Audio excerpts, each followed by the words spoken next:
Vamos a seguir con el próximo disertante, que es el ingeniero agrónomo Gustavo López.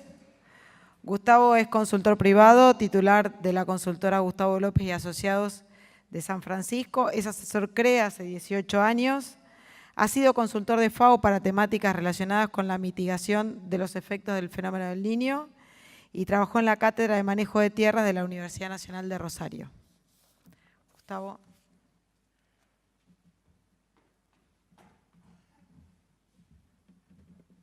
Bueno, buenas tardes. Esperamos un segundo que aparezca la presentación. Por lo que veo, Fernando nos hizo la misma pregunta a todos. Sí. Arrancamos de ahí. Si vale la pena en cada una de las zonas. Mientras aparece la presentación, agradezco a Fernando la invitación, por supuesto. Ahí está.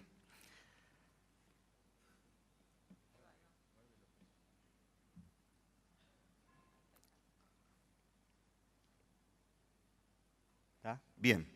Bueno, la misma pregunta. Si vale la pena el manejo diferenciado, en este caso, en ambientes del centro de la provincia de Santa Fe, que es donde estamos trabajando nosotros, para que se ubiquen desde la ruta 19, que es la que une Córdoba con Santa Fe, hacia el norte, más o menos hasta la zona de San Cristóbal. Esa es el área en donde nos movemos. La respuesta es sí, vale la pena. Y el por qué, la idea, ustedes van a ver que vamos a presentar un trabajo bastante simple. No hay nada sofisticado, no hay tecnologías raras. Acá Pablo habló de agronomía y yo creo que esto es agronomía básica, ¿no? Incluso hasta sentido común agronómico, que muchas veces no es el más común de los sentidos, ¿no? Bien, la primera cuestión por qué vale la pena es la variabilidad de ambiente de las zonas. Es una zona muy variable, sobre todo en suelos. Nosotros tenemos, es diferente, digamos, la ambientación aquí apunta a estudiar más que nada cuestiones de perfil de suelo. No es tanta la diferencia loma, media loma y bajo como solemos ver más en el sur. Son suelos con textura franco-limosa fundamentalmente, muy tendientes a la compactación y con un horizonte B, son argidoles en general. Así que nos encontramos con esa problemática, microdepresiones, algunas zonas con influencia de napa. Este año mucha zona con influencia de napa, lamentablemente, inundadas incluso. Y lo que vamos a mostrar es un caso que, si bien nosotros estamos haciendo ensayos por ambientes, probando algunas tecnologías y demás, nos pareció el caso más interesante ver, porque incluso no fue un ensayo, fue un trabajo que casi salió por casualidad, en un campo que estamos trabajando, estamos asesorando. En esa empresa, en ese campo, la idea fue justamente empezar a trabajar por ambientes, empezar a ambientar y a usar tecnologías por ambiente, buscando fundamentalmente, el objetivo era la eficiencia en el uso de insumos. Fundamentalmente eso como primer paso, después ya estamos avanzando bastante más. ¿Qué hicimos? En ese lote que se ve en esa imagen satelital, que en realidad eran 3 o 4 lotes previamente, son unas 600 hectáreas más o menos. Iniciamos trabajando con índice verde de varios años, esas son distintas índice verde de varios años secos y años húmedos, que eso nos permitió hacer un primer mapa de cómo se comportaban los ambientes en ese lote. Fue interesante esto, de ver el contraste de años secos y años húmedos. Por supuesto, teníamos la historia de los cultivos de cada lote, si no, no se hubiese podido hacer, para ver en qué momento, en el momento de la imagen satelital, qué cultivos teníamos y en qué etapa estaban, ¿no? Bueno, a partir de ese trabajo, esto como decía Pablo, tenemos 15 minutos cada uno, así que vamos a ir rapidito mostrando el caso. Detectamos que había 4 ambientes, que los dos color verde los unificamos en ambiente B, y hasta ahí teníamos un mapita de colores que lo único que nos decía, por eso dice delimitamos ambiente, lo único que dice dónde estaban los límites y que un ambiente se comportaba distinto que el otro y nada más. No teníamos ninguna información de por qué, de los por qué se comportaban diferentes los ambientes. Entonces, sabemos dónde están, pero no sabemos qué los diferencia.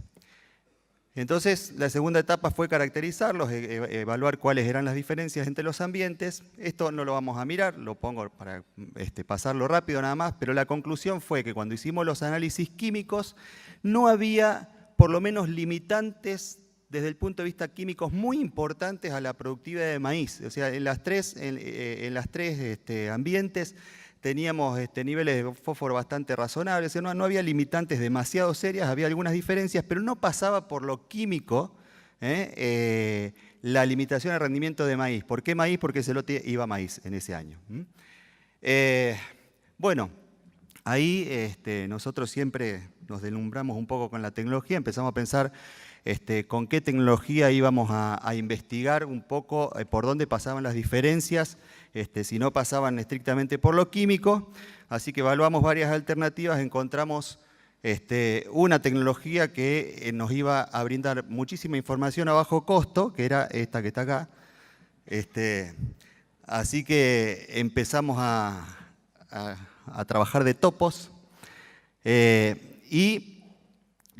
lo que encontramos, insisto, en este tipo de suelos muy diferentes a los que mostraba Pablo, que en el ambiente A, todo lo relacionado a la economía del agua y a la profundización de raíces estaba en mejores condiciones, digamos, agrietamientos más verticales, suelos más estructurados, con un horizonte B, y esto es importante, un horizonte B a mayor profundidad. Un ambiente B ya con estas características, ya con capas compactadas, con sectores densos, un horizonte B menos profundo, o sea, un horizonte A más chico. Y el ambiente C ya bien con estructuras laminares, bien notables. Ahí hay una foto de lo que se saca con la mano. Así que ahí nos empezamos a dar cuenta cuáles eran las limitantes a la productividad reales en los cultivos, que nos marcaban las diferencias en los ambientes, que en este caso no pasaban, insisto, tanto por lo químico, sino por cuestiones del perfil de suelo, ¿no? Bien, necesitábamos un método.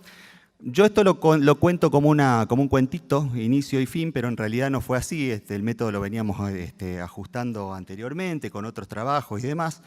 Pero fue importante para nosotros este tema de la metodología, de cómo caracterizar los ambientes. Necesitamos que sea un método que lo pudiéramos estandarizar, que lo pudiéramos hacer de la misma forma en todos lados, repetible, que permita extrapolar, o sea, que una vez que tuviéramos ambientadas algunas zonas, pudiéramos por lo menos estimar cómo se iba a comportar un ambiente parecido y que lo pudiéramos enseñar también, que pudiéramos entrenar a otra gente para que pueda caracterizar lotes de aquella zona de la misma forma.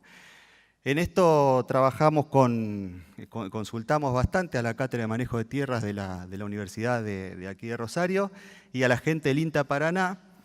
Y a lo que llegamos con ellos es a esto, digamos. Lo que hicimos fue rankear distintas variables químicas, físicas y de perfil cultural.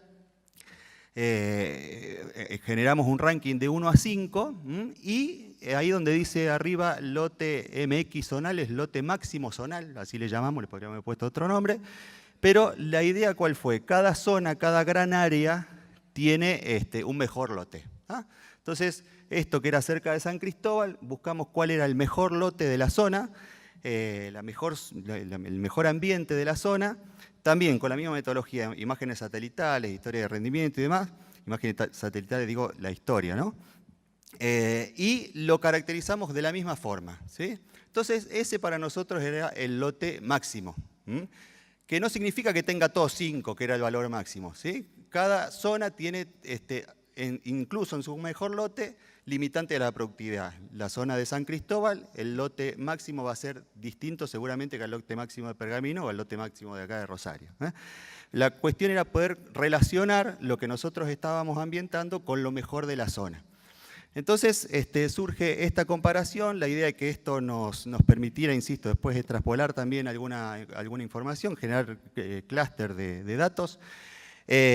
Lo que estamos haciendo ahora es eligiendo cuáles son las variables con la que probablemente nos quedemos. Así empezamos con muchas caracterizaciones, con muchas variables caracterizadas, y hoy estamos tratando de ver cuáles son realmente las más importantes y las que nos marcan más las diferencias en los ambientes.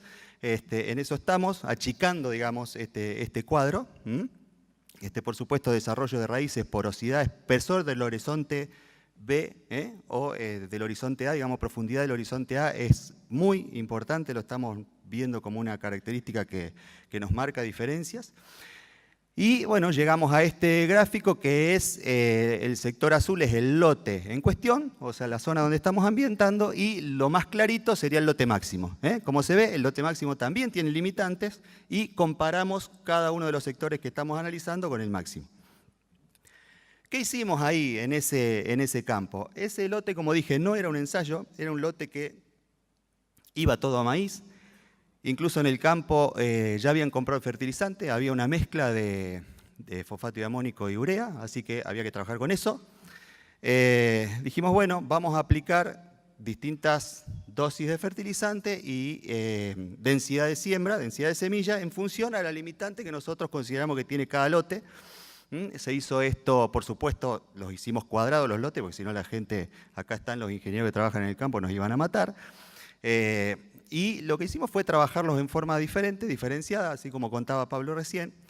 Hicimos una predicción, podría haber elegido un término más académico, parece orangel, eso, pero se entiende. La idea era cuál era el rendimiento esperado de cada uno de los ambientes. Eso, por supuesto, no es caprichoso, no es porque nos parecía a nosotros, sino que teníamos historia de rendimiento del campo en distintos sectores y demás. Había pronóstico de niño, había pronóstico de lluvia, ya estaba la fecha de siembra del maíz definida, con lo cual dijimos, bueno, ambiente A, por supuesto, redondeando, 100 quintales, 10.000 kilos, 8.000 kilos el ambiente B, 6.500 kilos el ambiente C, era lo que esperábamos de rendimiento. Dijimos, bueno, vamos a usar la tecnología para eso. Los resultados reales fueron estos, eso que está recuadrado en verde fueron los rindes, lo que decíamos que iba a rendir 100, rindió 103, lo que dijimos 80, rindió 83, 65 rindió 68, y lo que no mostré, perdón, es que acá, ahí se ve una franja, testigo, dice. ¿Qué fue eso? Insisto, no era un ensayo. Cuando ambientamos el lote le dijimos a los técnicos del campo, ¿por qué no dejamos una franja que abarque los tres ambientes, ¿sí? Y se maneje toda por igual como ellos venían manejando, como se venía manejando este campo, ¿no? Con una fertilización uniforme sin elegirla por ambiente. Ese fue nuestro testigo. La idea era que abarcara los tres ambientes proporcionalmente. Dijimos, bueno, el manejo tradicional lo vamos a comparar con el manejo por ambientes. Y el rendimiento de esa franja testigo fue de 73 quintales, 74 quintales, ¿no? Como dice ahí, cambiamos la fertilización, hicimos una fertilización específica para cada ambiente, con lo que había, con la mezcla. Lo ideal hubiese sido armar, digamos, balancear nutrientes para cada sector, pero en este caso ya estaba el fertilizante, y usamos distinta densidad de semilla. Esperando, digamos, pensando en la expectativa de rendimiento y en la tecnología más adecuada para cada ambiente. Son números viejos, no miren los números, ¿sí? Porque esto hace 12 o 3 años, el maíz tenía otros números, nada que ver. Lo importante es el resultado, que lo que se logró en este caso, que en los tres ambientes, fíjense la última columna, margen bruto por hectárea, por supuesto gastos directos están para todos los lotes igual, lo único que cambia fueron gastos de semilla y gastos de fertilizante. El margen bruto de los tres ambientes, incluso en el de peor calidad, fue mayor al uso de la tecnología uniforme. Así que era lo que buscábamos, evaluar cómo llegábamos a un resultado económico de esto, y dio así. Insisto, están los técnicos del campo acá, así que no me dejan mentir, acá no hay verso.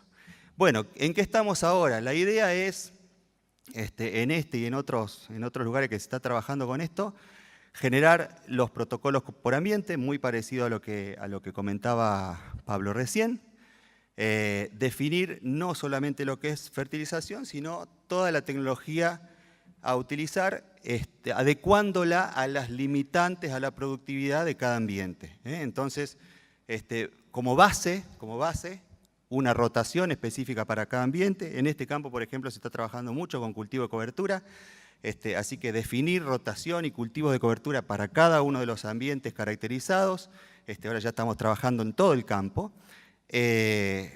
Grupos de madurez de soja, híbridos de maíz que se adaptan a cada uno de los ambientes, fechas de siembra, maíces tempranos, maíces tardíos, la rotación trigo-maíz, dependiendo de, insisto, las limitantes de la productividad de cada ambiente. Y, por supuesto, la nutrición balanceada para cada uno de los ambientes, y después podemos pensar en algunas cosas más. Hoy estamos abocados con el equipo técnico del campo a esto, que es ni más ni menos, como dije al principio, hacer agronomía básica. Es definir la tecnología que más se adecua a cada ambiente para lograr la mejor eficiencia en el uso de insumos y generar una renta adecuada. Hasta ahí nomás. Gracias.